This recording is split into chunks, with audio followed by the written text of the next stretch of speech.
நம்ம உடம்புக்கு பல்வேறு வகையில் நன்மையும் ஆரோக்கியத்தையும் கொடுக்கக்கூடிய சுண்டைக்காய் குழம்பு தான் எப்படி வைக்கிறதுன்னு இந்த வீடியோவில் பார்க்க போகிறோம்.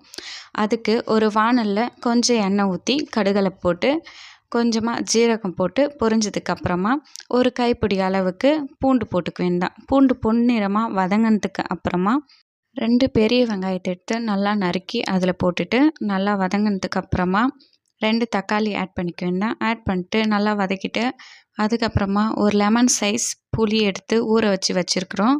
அதை கரைச்சி அதில் ஊற்றிடணும். ஊற்றிட்டு 2 ஸ்பூன் அளவு குழம்பு மிளகாய்த்தூளும் தேவையான அளவு உப்பு போட்டு நல்லா கொதிக்க விட்டுடணும்.